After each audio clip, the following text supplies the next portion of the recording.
तिकडे अमरावतीच्या चांदूर बाजार तालुक्यामध्ये मोठ्या प्रमाणात पाऊस झालेला आहे। ढगफुटी सदृश पाऊस झालेला आहे आणि त्याचमुळे अनेक गावांना याचा फटका बसलेला आहे। अनेकांच्या घरात पाणी शिरलेलं आहे। घरामध्ये पाणी शिरल्यामुळे नागरिकांची दाणादाण उडाली आहे। मुसळधार पावसाचा शेतीला सुद्धा मोठ्या प्रमाणात फटका बसलाय। अनेक गावांमध्ये शेती पाण्याखाली गेल्याचं दृश्य आहे। चांदूर बाजारमधील ही सगळी स्थिती सध्या आपण पाहतोय आणि या परिस्थितीचा आढावा घेऊया शुभम बायस्कर यांच्याकडून।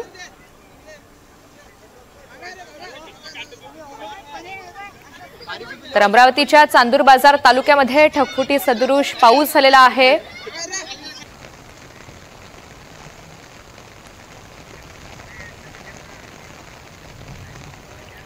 शुभम बायस्कर आपल्या सोबत आहेत, अधिकची माहिती त्यांच्याकडून जाणून घेऊया। शुभम, कोणकोणत्या भागांना प्रामुख्याने फटका बसलेला आहे? प्रशासन सध्या कशी काळजी घेतंय? ऋतुजा, आपण जर पाहिलं तर चांदूर बाजार तालुका जो आहे आज धुवाधार पाऊस झाला आणि मोठ्या प्रमाणात पावसानं जे आहे ते चांदूर बाजार तालुक्याला झोडपलेलं आहे।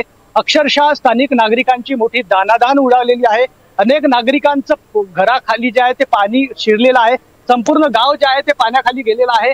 एनडीटीव्ही मराठी थेट त्याच गावामध्ये आली ज्या गावामध्ये ही संपूर्ण परिस्थिती ओढवलेली आहे।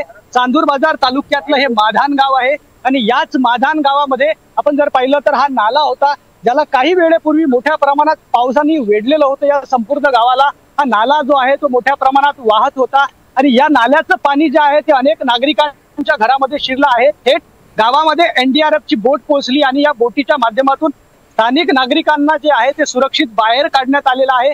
10 नागरिक जे आहेत त्याच्यामध्ये अडकल्याची माहिती मिळालेली होती। जिल्हा प्रशासनाचे काही महत्त्वाचे अधिकारी देखील याच गावामध्ये आलेले होते। त्याच गावामध्ये आपण आहोत। आता आपण जर पाहिलं तर प्रशासनाकडून शोध मोहीम जी आहे ते सध्या थांबवलेली आहे आणि एकंदरीतच या गावातलं चित्र जे आहे ते मोठं भीषण आहे, भयावह आहे। अनेक नागरिकांचं जीवनावश्यक वस्तू ज्या आहेत ते खराब झाल्यात। स्थानिक तलाठी आपल्या सोबत आहेत, आपण त्यांच्याशी बोलणार आहोत। काय स्थिती आहे आणि कशा पद्धतीची ही संपूर्ण घटना आहे? आज दुपारी 2 वाजताच्या सुमारास या ठिकाणी जो गावाच्या माधान या गावाच्या मध्यामधून जाणारा जो नाला आहे त्याला मोठ्या स्वरूपामध्ये झालेला जो पाऊस होता त्या पावसामुळे खूप मोठा पूर आला आणि त्या पुराचं जे पाणी आहे ते पाणी दुतर्फा असलेल्या संपूर्ण घरांमध्ये घुसलं आणि जवळपास 10 लोक या ठिकाणी अडकलेले होते। त्या अडकलेल्या लोकांना बाहेर काढण्यासाठी अमरावतीवरून शोध व बचाव पथकाची जी टीम आहे ती टीम बोलावण्यात आली। त्यांना मी स्वतः कॉल केले आणि त्या ठिकाणी टीम पोहोचल्यानंतर मग त्यांनी शोध आणि बचावाचं कार्य या ठिकाणी केलं। एक महिला आणि तिला 2 महिन्याचं बाळ होतं, ते 2 महिन्याचं बाळ देखील सुरक्षितरित्या या ठिकाणी बाहेर काढण्यात आलं आणि त्यामध्ये एक टिप्पर आणि त्यामध्ये त्याचा ड्रायव्हर जो होता त्याला पण त्या ठिकाणी बाहेर काढण्यात आलं। एकंदरीत 8 ते 10 लोकांना बचावाचं काम या ठिकाणी शोध व बचाव पथकाच्या टीमने केलं। आमच्या प्रशासनातर्फे सर्व अधिकारी, सन्मान्य तहसीलदार साहेब, सन्मान्य उपविभागीय अधिकारी साहेब आणि आमचे एकंदरीत जर पाहिलं तर प्रशासनाकडून गावात जे आहे ते उपाययोजना राबवल्या जात आहे। आपण जर पाहिलं तर मी काही स्थानिक नागरिकांसोबत बोलत होतो। दरवर्षी हीच स्थिती ओढवते आणि अनेक नागरिकांना या सगळ्या परिस्थितीला सामोरे जावं लागतं। काही नागरिक आहेत त्यांच्याशी देखील बोलणार आहोत। काय आता मागणी आहे आणि प्रशासन म्हणून इथे काय काय चाललंय सध्या गावात? माझ्या गावात 5000 लोकसंख्येची वस्ती आहे। माधान गाव, या गावात माधान अशी 5000 वस्ती असून या नाल्याच्या बाजूला 300 ते 350 वस्तीचे लोक राहतात।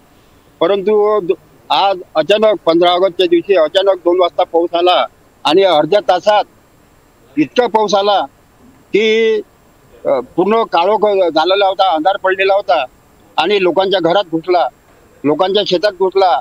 पूर्णतः आजची परिस्थिती अशी म्हणाल तर घरात 4 ते 5 फूट पाणी भरलेलं होतं।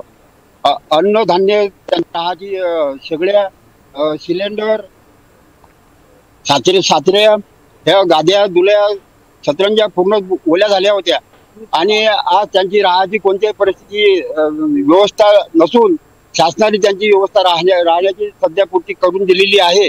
परंतु आमची सर्व गावकरी मंडळींची एवढी विनंती आहे की शासनानं कोणत्याही प्रकारची दिरंगाई न करता तात्काळची मदत देण्यात यावी त्या लोकांचे पूर्णतः घर पडले, त्यांना घराची व्यवस्था लावून देण्यात यावी, राहण्याची व्यवस्था लावून द्यायची. एकंदरीत जर पाहिलं तर स्थानिक नागरिक जे आहेत ते सांगत आहेत की आता प्रशासनानं तातडीनं या ठिकाणी मदत कार्य जे आहे ते राबवावं. ज्या ठिकाणी ज्या नागरिकांचं नुकसान झालेलं आहे त्यांना नुकसान भरपाई द्यावी अशी मागणी आहे. आपण त्याच ठिकाणी आहोत ज्या ठिकाणी जर पाहिलं तर काही वेळापूर्वी मोठ्या प्रमाणात पावसाचं पाणी साचलेलं होतं, संपूर्ण घरं पाण्याखाली गेलेली होती. गावाचं हे दुसऱ्या बाजूचं दृश्य आहे.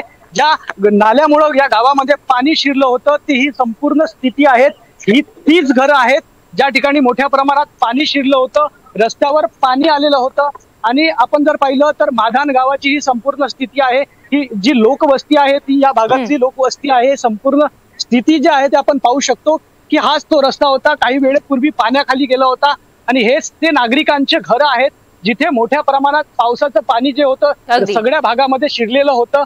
आणि एकंदरीतच जर पाहिलं तर सध्या 10 लोक जे आहेत ते एनडीआरएफच्या पथकाकडून बाहेर त्यांना सुखरूप काढण्यात आलेला आहे.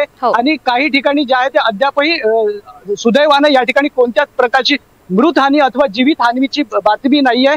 आणि एकंदरीतच जर पाहिलं तर या संपूर्ण परिस्थितीवर अमरावतीचे जिल्हाधिकारी आशिष एरेकर बचाव कार्य हे राबवण्यात आलेलं आहे. मात्र दरवर्षी अशा स्वरूपाचा फटका बसतो आणि त्याचमुळे गावकऱ्यांमध्ये प्रचंड नाराजीचं वातावरण आहे. शुभम, धन्यवाद सविस्तर माहितीसाठी.